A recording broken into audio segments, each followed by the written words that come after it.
प्रियजनांनो, प्रभू येशू ख्रिस्त हे असे देव आहेत जे तुम्हांवर प्रेम करतात व तुमची काळजी घेतात. म्हणून तुम्ही आनंदी राहा. ठीक आहे का? हा दिवस तुमच्यासाठी आशीर्वादित ठरेल. प्रभू येशू तुमच्यासोबत आहे, जसे त्यांनी वचन दिले. आज तुम्ही जे कराल ते यशस्वी होईल. तो तुमच्या सर्व गोष्टींना भरभराट देईल. म्हणून निराश होऊ नका. त्याच्यावर विश्वास ठाम ठेवा. पर आज प्रभू तुम्हाला जे वचन देतात त्याकडे लक्ष द्या. नालुमावडीमध्ये प्रार्थनेसाठी अनेक लोक वेगवेगळ्या ठिकाणाहून येतात. काही लोक थांबून सभांमध्ये सहभागी होतात. एकदा रात्रीच्या वेळी साधारण 9 वाजून गेले होते.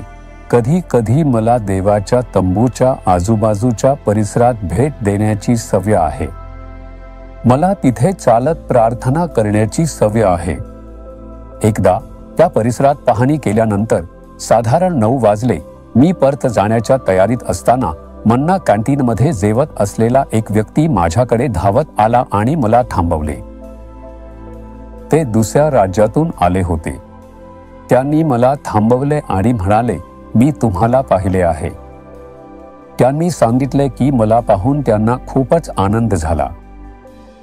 मी विचारले, तुम्ही कोणत्या राज्यातून आला आहात? कुठून येत आहात? त्यांनी सांगितले, आम्ही कर्नाटक राज्यातून आलो आहे. आम्ही इथे 2 ते 3 दिवस राहून सभांमध्ये सहभागी होत आहोत. आम्हाला तुमची भेट घेता आली नाही. आम्ही तुम्हाला फक्त दुरूनच पाहू शकलो. मी गेली 10 वर्षे प्रार्थना करत आहे की तुमची भेट व्हावी आणि थोडं बोलता यावं. मी हसून म्हणालो, मी देवाने वापरलेला एक माणूस आहे.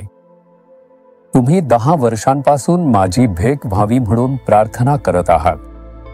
जर तुम्ही प्रार्थना केली असती की प्रभू मला तुझं दर्शन दे, तुम्हाला आधीच प्रभूचं दर्शन झालं असतं. तो तुमच्याशी बोलला असता. तो आपल्याला इतका जवळचा देव आहे. प्रभू येशूला अशा प्रकारे शोधा. तो स्वतःला तुम्हाला प्रकट करेल. पण त्यांनी देवाच्या सेवकाला पाहिल्यामुळे ते खूप आनंदी होते. त्यांनी विचारलं, मी तुम्हाला स्पर्श करू शकतो का? मी त्यांचा हात हलवून अभिवादन केलं. ते खूप आनंदी झाले.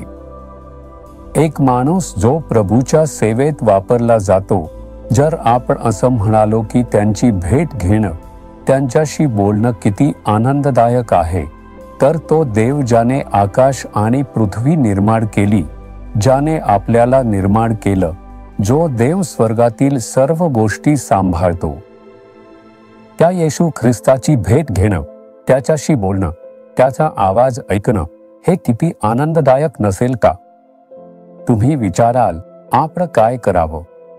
तर स्तोत्रसंहिता 42 वचन 1 मध्ये दावीद देवाच्या माणसाने म्हटलं, हरिणी जशी पाण्याच्या प्रवाहांसाठी लुलपते तसा हे देवा, माझा जीव तुझ्यासाठी लुलपत आहे. आता हरिणीला पुरेसं पाणी मिळालं नव्हतं, त्यामुळे हरिणी खूपच तहानलेला होता. ते तहानलेलं आहे. ते पाण्यासाठी इकडे तिकडे भटकत राहील. त्याच्या मनात दुसरं काहीही येणार नाही. ते पाणी शोधण्यासाठी जंगलात भटकत राहील. जिथे पाणी मिळेल तिथे जाईल. जसं हरिण तहानेने पाण्याच्या ओढ्याकडे धाव घेतं, तशीच माझी आत्मा तुझ्यासाठी, हे देव, धाव घेत आहे. ती तुझ्यासाठी तळमळते. आपल्या आत्म्यात अशी तळमळ असली पाहिजे. मला प्रभूला पाहिलं पाहिजे. मला येशूला पाहिलं पाहिजे. त्याच्याशी बोललं पाहिजे आणि त्याचा आवाज ऐकायला हवा.